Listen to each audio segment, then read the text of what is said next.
Bonjour, bienvenue à ce nouvel atelier de boulangerie. C'est vendredi. Vendredi, chez nous, ça veut dire pizza. Pizza, une bonne façon des fois de passer les restants de la semaine sur une pizza, sur notre pâte à pizza. Pâte à pizza, dans le fond, ça a été inventé. C'était une collation pour les travailleurs qui voulaient attraper quelque chose sur le pouce. On avait une pâte, quelque chose facile à manger, facile à transporter. Avec les années, ça a évolué, puis on est rendu avec toutes sortes de variétés de pizza sur le marché.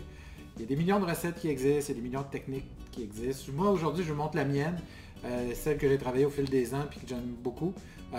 C'est sûr qu'une recette de pizza de base, c'est de l'eau, de la farine, du sel, puis... qu'est-ce que j'ai oublié? De la levure. Mais j'ai rajouté quelques ingrédients avec les années pour lui donner un petit peu plus de goût, plus de caractère. Parce que c'est le fun quand la croûte est aussi bonne à manger que le reste. Puis c'est ça. Dans le fond, je vous montre les résultats de mes expériences au fil des ans. Pour aujourd'hui, ce qu'on a besoin, c'est bien sûr de la farine. Dans mes autres ateliers, je parle de la farine tout usage parce que c'est de la farine facile à travailler. C'est sûr, si vous avez de la bonne farine bio, équitable, etc., c'est encore mieux. Mais c'est plus facile à travailler quand vous commencez avec une farine commerciale tout usage que de travailler des fois avec des farines artisanales qui ont moins de caractère, qui ont moins de corps et que votre pain va avoir plus de misère à lever. On travaillera un autre atelier avec des farines spéciales à un moment donné si j'ai le temps. Idéalement une farine non blanchie ou une farine à pain. Les deux sont les farines blanchies ont carrément du peroxyde dedans, c'est vraiment pas quelque chose qu'on doit encourager. Donc une farine blanchie, non blanchie ou une farine tout usage, et je vais rajouter un peu de farine de blé entier. Donc encore là, ça peut être une marque commerciale ou si vous avez accès à des farines de meilleure qualité. Moi, j'utilise la farine du Moulin Légaré qui se situe à Saint-Eustache, qui est vraiment excellente. On va en mettre une petite quantité. Vous pouvez en mettre plus si vous voulez, on va regarder tantôt. L'idée, c'est de ne pas en mettre trop parce que ça change un peu les données au niveau de l'eau et ces choses-là. On fera un atelier plus avancé à un moment donné pour travailler avec des farines plus compliquées. Vous allez avoir besoin de sel. N'importe quelle sorte de sel va aller. Du miel, un miel bon mais pas trop goûté, qui ne goûte pas la menthe ou qui ne goûte pas le safré, ça serait l'idéal. Une bonne huile d'olive, de la levure instantanée, donc une levure qu'on va rajouter directement à nos ingrédients. Un vaporisateur à l'huile d'olive ou un vaporisateur pour nos plats. Un peu d'eau. J'utilise des Brita pour enlever un peu le goût de l'eau, mais vous pouvez faire la même chose en laissant de l'eau sur le comptoir pendant quelques heures. Un bol pour travailler. Et idéalement une balance numérique. Moi j'en ai une petite aussi pour les petites quantités. Si vous n'en avez pas dans la recette que je vous donne aujourd'hui, je vous donne aussi la mesure en tasses. Donc ça peut être plus facile pour vous autres, mais c'est sûr que on a plus haut taux de réussite quand on travaille avec une balance numérique. Je vais faire une autre recette tantôt dans la même catégorie avec un batteur. Je vais regarder ça. Quoi d'autre? Des ustensiles pour mélanger. Comment on appelle ça? Une spatule? Non. Quelque chose pour changer le pain. Quelque chose pour... Ça m'en reviendra tantôt.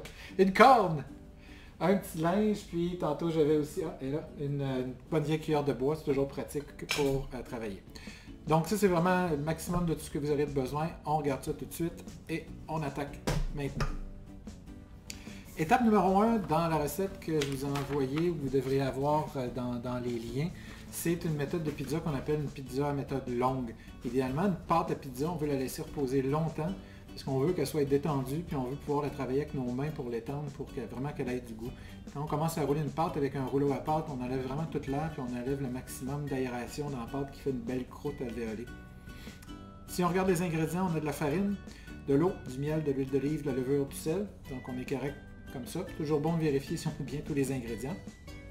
Et on regarde l'étape 1, mise en place, mesurer tous les ingrédients et vérifier leur température.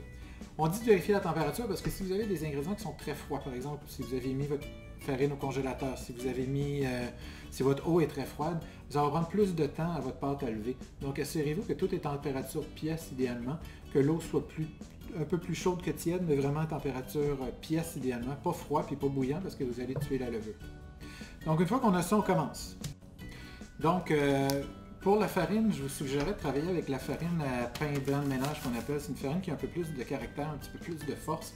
Et on veut qu'une pâte à pizza, ça se tienne bien. Les Italiens utilisent la farine, on appelle ça de la type 0. C'est une farine très forte.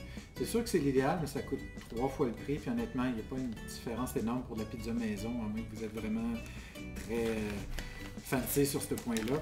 Allez-y si ça vous tente, ça va fonctionner quand même. Mais je vous dis, avec de la farine ordinaire comme ça, vous allez avoir un très bon résultat. Donc moi, ce que je vais faire sur 675 g de farine, je vais venir mettre environ 600 g de farine blanche, puis je vais mettre un 75 g de farine de blé entier. Donc, vous irez voir l'atelier de boulangerie initiation. On explique un peu comment travailler avec la balance si jamais vous avez besoin d'aide. Dans ce cas-ci, donc, je mets 600 g de farine blanche.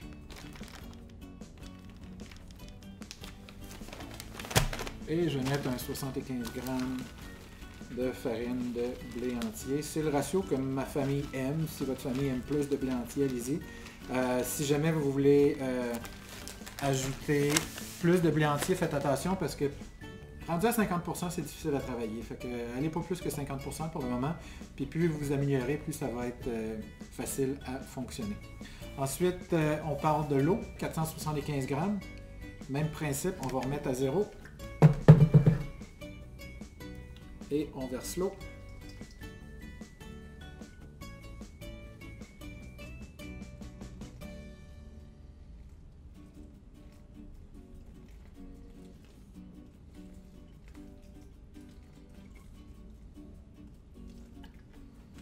On y met un petit peu plus, c'est pas grave, on ajustera. Il y en a qui demandent des fois est-ce que c'est important l'ordre des ingrédients.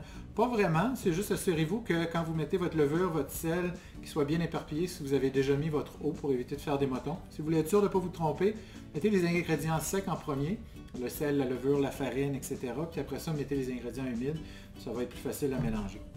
Le miel, 45 g, je vous suggère dans ce cas-là, moi ce que je fais dans le fond, c'est... je vais me prendre un autre plat.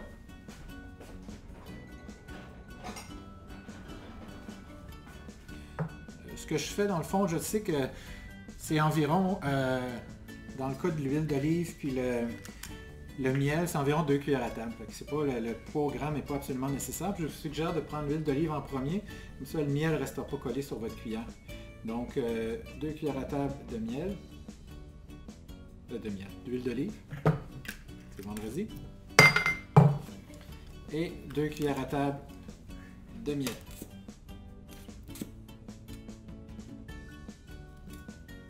Vous voyez, le miel ne colle pas, bien pratique, pas de gaspillage. Vient ensuite la levure et le sel. Le sel, c'est le même principe, vous pouvez la mesurer, mais sinon, dans le cas de cette recette-là, c'est 2 cuillères à thé.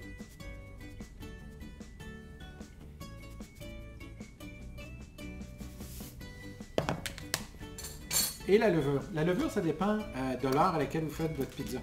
On a essayé de commencer notre recette aujourd'hui tôt à l'heure du dîner. Entre la visite de livraison UPS, les batteries qui ont lâché, plusieurs autres problèmes qu'on a eu, ça a retardé un peu la production. L'idéal, c'est de commencer votre pâte assez tôt le matin, soit en début de journée ou soit à l'heure du dîner, puis de mettre vraiment une petite quantité de... Vous voyez dans la recette, je marque un quart de cuillère à thé de levure. Dans un pain normal, on irait jusqu'à 2 cuillères à thé de levure, mais dans ce cas-ci, ce qu'on veut, dans le fond, c'est de mettre juste un peu de levure puis la laisser lever toute la journée pour vraiment développer le maximum de goût. Là, on regarde, il est environ 3 heures de l'après-midi, fait que je veux manger vers 7 heures ce soir ma pizza. J'irai pas jusqu'à 2 cuillères à thé de levure complètement, je vais y aller à 1. Fait que je vous dirais, plus vous avancez de l'heure de votre souper, plus vous devriez, un petit peu pour la loc, plus vous devriez approcher du 2. Donc c'est entre un quart de cuillère à thé et 2 cuillères à thé. Si il est 5 heures du soir, puis vous voulez manger à 7 heures, 8 heures, mettez 2 cuillères à thé. Mais si il est midi, diminuez la quantité un peu. Parce que sinon votre pain va vraiment énormément gonfler. Vous ne voulez pas qu'il gonfle beaucoup, vous voulez vraiment qu'il se développe lentement et qu'il développe beaucoup de goût. Donc, j'ai mis de la farine, j'ai mis de l'eau, j'ai mis du miel, j'ai mis de l'huile d'olive, j'ai mis de la levure et j'ai mis du sel. Si c'est pas clair au niveau de la levure, vous pourrez m'écrire dans les commentaires, puis j'essaierai de répondre. J'ai offert aussi de faire des événements directs pour répondre à toutes les questions une fois que vous avez testé chez vous. Si jamais vous avez des questions, des choses qui n'ont pas marché, ça me fera plaisir d'aider. Une fois que vous avez tout mélangé vos ingrédients comme ça, c'est là qu'un outil comme une cuillère de bois ou n'importe quelle cuillère, moi j'aime beaucoup la corne, on évite de se mettre la main directement dans le plat parce que c'est collant, c'est assez problématique. Donc ce qu'on veut faire, c'est vraiment juste mélanger nos ingrédients. Il n'y a pas de bonne ou de mauvaise technique, on veut juste maximiser le mélange de tout ça parce qu'on veut que l'eau, le miel, l'huile d'olive, tout ce qui est humide, dans le fond, vienne s'imbriquer dans la farine pour commencer à hydrater le tout.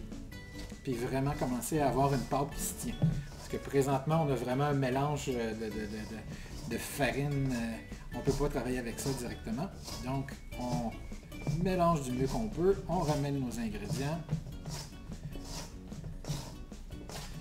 Et on vérifie dans le fond, est-ce qu'on a mis assez d'eau, est-ce qu'on a mis assez de tout. C'est dur à voir au début, on se dit tout le temps « Ah, il me semble qu'il manque d'eau, il me semble que j'ai mis trop de farine ». Il faut laisser les choses aller pendant une couple de minutes, puis vous allez voir que ça fonctionne après un bout de temps. Les quantités que je vous donne là, c'est pas mal moyen. Ça va dépendre bien sûr de beaucoup de choses aussi. Des fois, ça peut être la balance qui n'est pas aussi précise ou qui est mal calibrée. Ça peut être la farine, c'est bien humide chez vous, puis ça aurait pris moins d'eau. Je sais pas, des fois votre cuillère à soupe est plus grosse que la mienne. Des fois 5 grammes de liquide peut faire une grosse différence dans le mélange. Donc le but, vous voyez, après quelques minutes, on commence déjà à avoir quelque chose qui se tient ensemble. Déjà, je sens que ça va être facile à travailler. Si je mets mes mains dedans, je ne suis pas toute collée, donc je vois que c'est pas une espèce de flaque, une flaque liquide. Si c'est le cas, mais c'est là qu'il faut s'ajuster. Puis la boulangerie, c'est beaucoup ça. Oui, on peut se fier à une recette, mais il faut aussi se faire confiance, puis se fier à nos sens, nos 5 sens, nos yeux, notre toucher, sentir si ça sent bon, puis se fier à notre jugement dans le fond. Fait que là, je sais que je peux m'aventurer dans cette pâte-là, puis il n'y aura pas de problème. Fait qu'à cette étape-là, j'ai confiance que je peux déposer sur le comptoir.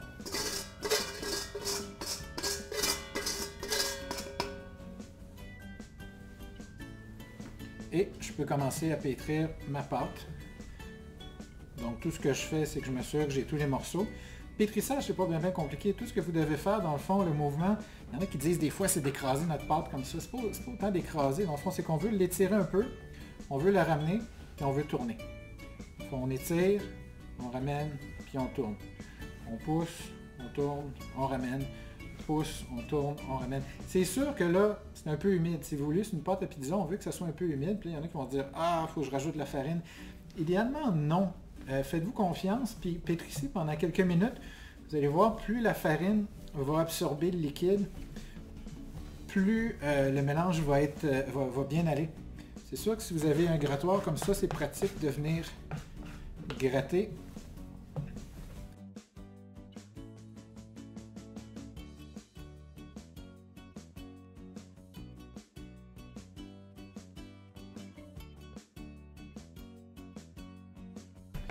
Si jamais c'est collant, c'est vrai qu'elle est collante un petit peu celle-là présentement. Il vous empêche d'en mettre un petit peu, mais allez-y mollo. Juste une petite quantité peut faire une grosse différence des fois. Vous voyez déjà, elle est pas mal moins pire qu'elle était. Pas mal plus facile à travailler. Fait que c'est vraiment le geste de tirer, de pousser, de ramener vers soi puis de tourner. Donc on pousse, on ramène, on tourne. On pousse, on ramène, on tourne. On pousse, on ramène, on tourne. Idéalement, on fait ça pendant 10 minutes.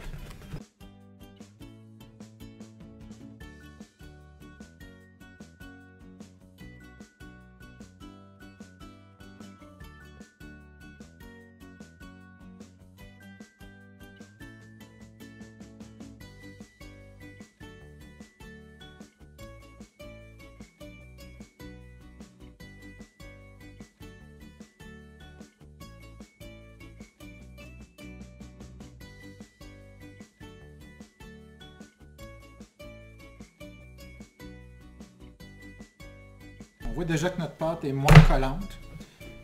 Elle est collante quand même, mais une bonne pâte à pizza, plus elle est humide, plus elle va avoir de goût.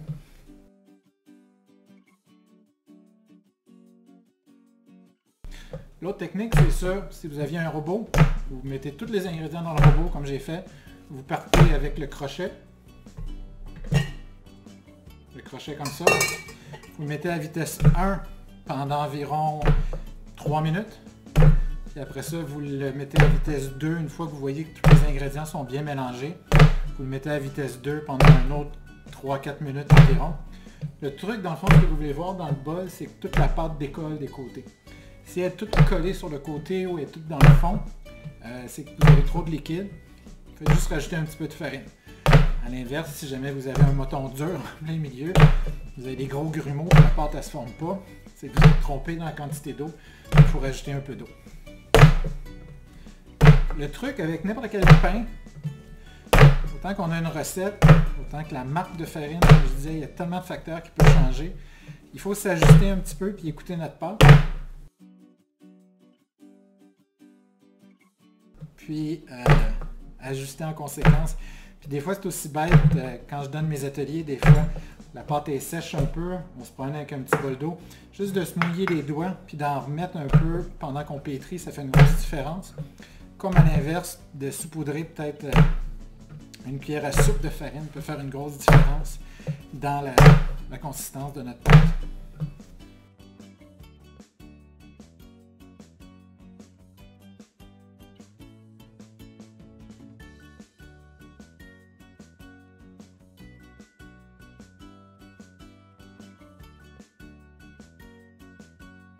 Une chose qui peut varier aussi, c'est la vitesse à laquelle vous allez. Plus vous allez lentement avec votre pâte, plus ça va être collant. Puis il y a beaucoup de gens que j'ai déjà vus qui avaient les mains très chaudes, qui avaient une grosse influence dans le fond sur la pâte. La pâte était beaucoup plus collante parce qu'il y avait les mains très chaudes. Ça, c'est des choses qu'on doit s'ajuster un peu en conséquence, mais c'est bon à savoir que des fois, même si vous avez suivi la recette, comme je vous dis, ça peut varier un peu à cause d'un paquet de facteurs hors de votre contrôle. Il faut juste regarder pendant le pétrissage, ça avance-tu bien, la pâte est belle, la colle de moins en moins. Il arrive un moment dans le pétrissage, beaucoup de gens qui disent ouais, combien de temps, moi je dis toujours 10 minutes, mais si vous portez attention, il y a un moment durant le pétrissage où est-ce que la pâte change. Elle résiste moins, elle change de comportement quasiment, elle est rendue plus facile à travailler. Puis dans le fond, il faut se rendre à peu près vers cette période-là.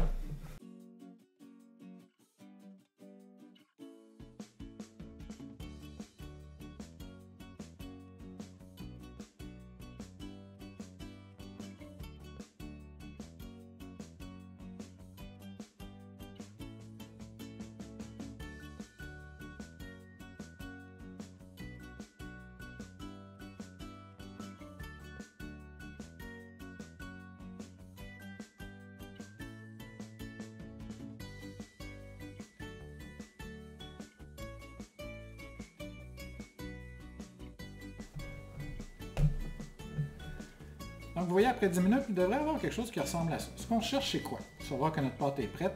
Il y en a qui demandent est-ce qu'on peut trop pétrir? Oui, mais à la limite, il faudrait vraiment être en forme et partir pendant une demi-heure. Le danger, c'est lui, si vous mettez le crochet, vous le laissez tourner, le téléphone sonne, vous le mettez à parler, puis ça fait une demi-heure qui tourne. Ce qui va arriver, c'est que la pâte, c'est comme des élastiques. Le gluten se forme, c'est ça que vous voulez faire dans le fond en pétrissant. À un moment donné, l'élastique peut briser, puis là, votre pâte, elle ne se tiendra plus. Mais à la main, c'est rarement possible que ça aille. En fond, ce qu'on cherche, c'est d'avoir quelque chose d'uniforme, quelque chose qui a bien été mélangé. Vous voyez, j'ai tous mes ingrédients de base. Tout est uniforme, la pâte est belle, j'ai pas des grosses craques, j'ai pas des motons. Puis on cherche une pâte qui est élastique et non collante, donc ça colle plus. Mais si je la mets de même, je vois que ma pâte a commencé à se développer. Donc le gluten se forme, il commence à avoir un peu de forme dans ma pâte. Donc le gros du travail est fait. Dites-vous ça une fois que vous avez fait ça. Si vous êtes rendu là, soyez fiers de vous. À cette étape-ci, il y a plusieurs options qui seraient possibles. La plus simple que je dis tout le temps, c'est que vous reprenez votre pâte, dans le cas de la pâte à pizza, puis vous faites juste mettre votre couvercle par-dessus. On va laisser ça aller pendant 1h30. Idéalement, minimum 1h30. Si vous êtes capable 2, 3, 4 heures, c'est encore mieux. La pâte va vraiment se détendre, puis ça va être beaucoup plus facile à le détendre après. Donc, nous autres, on va la laisser aller environ 2 heures. On va la laisser aller 2h30 à peu près. Puis, je vous reviens tantôt, puis on fera la suite du montage de ça. Bienvenue. Donc, ma pâte à pizza a reposé pendant 1h30. Si on regarde les étapes, on a mélangé nos ingrédients, on a laissé fermenter pendant 1 à 2 heures. Si vous aviez le temps de la laisser 3 heures, on aurait pu la monter jusqu'à 4 heures facilement. On aurait pu faire aussi la veille, la mettre au frigo. On reviendra sur des méthodes de fermentage retardé comme ça à un moment donné. On est rendu à l'étape du façonnage. Sur les feuilles, il y a un peu d'indication sur comment refroidir votre pâte si vous voulez vous essayer. Dans mon cas, dans le fond, ce que je veux faire, c'est à cette étape-là, ma pâte à reposer. Si je l'ouvre, vous voyez qu'elle a quand même bien grossi.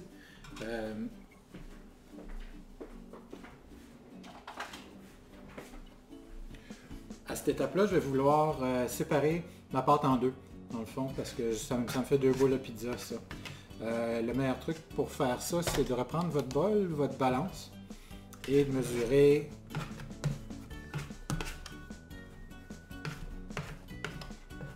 la quantité de pâte que vous avez. J'ai présentement 1200 grammes à peu près, donc je vais me faire 2 boules de 600 grammes approximativement. Je me suis lavé les mains avant, inquiétez pas. 549, 571, 600 piles. Donc, j'ai 2 boules. C'est sûr que les boules sont un peu désorganisées juste comme ça. Ce qu'on va faire, c'est... Je vais me chercher un petit peu de farine.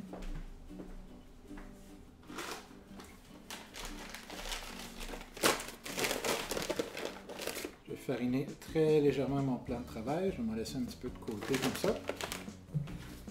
Et je vais faire des boules pour les laisser gonfler encore un peu. Les boules, la façon que je vais les faire, c'est vraiment juste prendre mes morceaux, les ramener au milieu comme ça. Je ramène tout au centre, au centre, au centre, le plus possible pour que je me retrouve avec une belle boule. On veut une boule uniforme d'un côté dans le fond. Et en voilà une. Et ma deuxième. Un petit peu de farine. Je mets ça. Je ramène tout ça au milieu. J'étire ça. Quand ça fermente, c'est comme un ballon. On veut créer une surface extérieure lisse qui va permettre à notre ballon de gonfler. Fait qu'on veut que ça soit tendu un peu. On veut que ça se tienne bien pour que ça gonfle d'une façon optimale. Donc on peut venir sceller si on veut. Ça se tienne bien. Donc j'ai ma boule approximativement ici. Et ici aussi. Je vais venir fermer tout ça. Donc, on n'a pas fini cette étape-là. On va les laisser reposer encore. Je disais, boulangerie, c'est souvent un peu de travail, beaucoup de repos. Moi, ce que je fais dans le fond à cette étape-là, c'est que je mets un peu d'huile, un vaporisateur d'huile, puis je viens les mettre dans ces bols-là, que je vais recouvrir d'une assiette. Soit de saran wrap ou des choses comme ça, c'est moins écolo. Puis les assiettes, on va pouvoir les récupérer tantôt pour manger. Donc on laisse ça tranquille, minimum 40-45 minutes, idéalement 2 heures si vous êtes capable, ça pourrait être bon. Plus vous allez les laisser longtemps, plus ils vont détendre, plus ça va être facile à l'étape d'étirer. Nous autres, on va voir combien de temps qu'on peut les laisser. Il y a l'heure de l'apéro qui s'en vient, on verra combien de temps qui dure. Et ensuite de ça, je vous reviens tantôt pour la suite des pizzas. Donc ça fait environ 1h40 que notre pâte lève. On est rendu à l'étape de préparer notre pizza et de la cuire. Pour la cuire, il y a 2 façons qui existent. Moi, j'ai une pierre à pizza que j'ai depuis combien de temps qu'on l'a? 10 ans? 12 ans?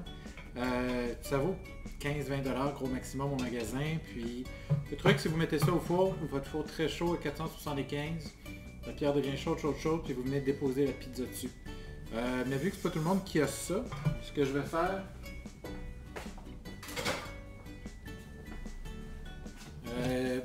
des plaques de même, c'est plus facile à trouver. Puis on peut avoir un résultat quasiment aussi beau et aussi bon, dans le fond, dans les 2 cas. Donc on va travailler avec ça aujourd'hui. J'ai quand même parti mon four, il est à 480-485. J'ai réalisé que c'est une belle température pour la cuisson de la pizza. Je vais me préparer une assiette avec un peu de farine. Sur le côté. Je vais en mettre un tout petit peu sur ma planche pour travailler. Donc, vous voyez que la boule a quand même grossi, a presque doublé de taille. L'huile devrait pas avoir collé la pâte, exact. Donc vous voyez, j'ai une pâte maintenant qui est très molle, qui est très facile à travailler. Par contre, qui est un peu collante, qui était collante au début, puis qui l'est encore aussi. Donc à cette étape-là, ce que je vais faire, c'est que je vais juste venir la tremper dans la farine.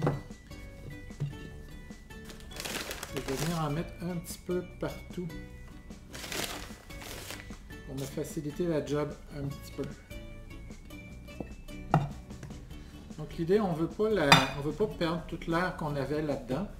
On a quand même une belle pâte. Puis à cette étape-là, c'est vraiment d'étirer la pâte avec nos mains pour en faire une belle pâte à pizza. La façon que je commence, moi d'habitude, c'est que je commence avec le milieu comme ça. Puis ensuite, je la mets avec mes mains comme ça, puis je fais juste la tourner. Donc la gravité fait que ça se développe. Je m'accote autour, je regarde où est-ce qu'il y a plus de pâte, puis j'essaie de m'ajuster. Donc le truc, c'est de sentir la pâte pour pas qu'elle déchire. Normalement, elle ne devrait pas déchirer. Et c'est de la retravailler. Comme là, vous voyez, j'ai beaucoup de pâte ici. Fait que je vais la prendre juste avec la gravité comme ça. Ça va l'étirer. Ah, j'en ai beaucoup là aussi. On l'étire. Je vais la prendre comme ça pour l'étirer dans l'autre sens. Et vous voyez, c'est vraiment une pâte qui a eu le temps de relaxer. Puis ça fait juste 2 heures. Fait que si on l'avait laissé 3 heures ou plus, ça serait encore plus facile à travailler. Donc on n'est pas rendu à l'étape de lancer notre pizza dans les airs, mais on travaille notre pâte puis on essaie d'enlever le maximum d'air, de ne pas enlever trop d'air, pardon, dedans. On voit encore toutes les bulles. Puis elle est facile à travailler, facile à étirer, facile à développer. Donc je l'étire du mieux que je peux pour m'en faire une forme assez grande quand même. Plus elle est mince, plus il est risqué de la reprendre. Donc j'essaie d'aller chercher la forme à peu près que j'ai besoin. Puis ensuite je prends la grille que je vais juste venir vaporiser. Dans mon cas, l'anti-adhésif a usé avec le temps. Fait que je prends l'habitude de vaporiser encore, mais peut-être si la vôtre est neuve, vous n'avez même pas besoin de le faire.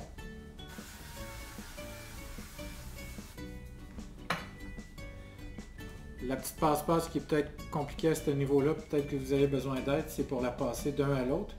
Mais la pâte est quand même très collaborative à cette étape-là, donc c'est pas vraiment un problème.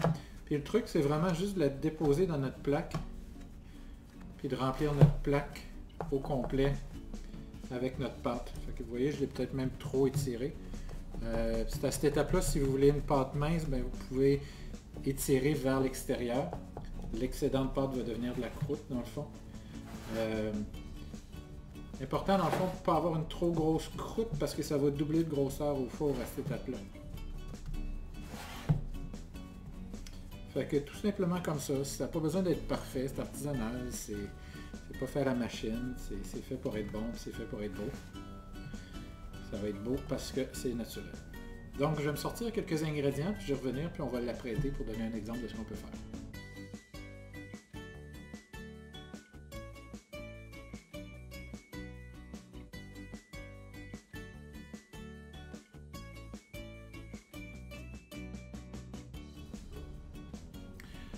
Donc, résultat, celle-là, je l'ai fait avec... nous autres, chez nous, on aime sauce barbecue plutôt que sauce tomate. Juigez ou pas, c'est très bon. Pepperoni, piment, champignons, fromage, la traditionnelle pizza all dress québécoise. Mais vous mettez ce que vous voulez. On est en train d'en préparer une autre. Asperges, béchamel, jambon avec un peu de fromage par-dessus. Lâchez votre imagination lousse à cette étape-là, puis ayez du fun, ça va bien aller. 10 minutes au four, 10-12 minutes au four à 480 chez nous. Ça dépend de votre four, 475, 490, vous jugerez. Le but, dans le fond, c'est de ne pas brûler la pâte, mais s'assurer que le fromage grille. Donc c'est ça l'idée de la cuisson de la pizza. Donc je mets ça au four, dans 10-12 minutes, je vous reviens avec le résultat final. Donc après 10-12 minutes, vous devriez avoir quelque chose qui ressemble à ça. Comme je disais, faites attention à la croûte. Moi, c'est correct, je suis un type croûte, fait que j'aime ça manger de la croûte, mais petite croûte deviendra grande au four. Donc, essayez de la répartir comme vous avez besoin. Belle cuisson de fromage. Ça devrait être bon. La deuxième est prête. On va l'apprêter.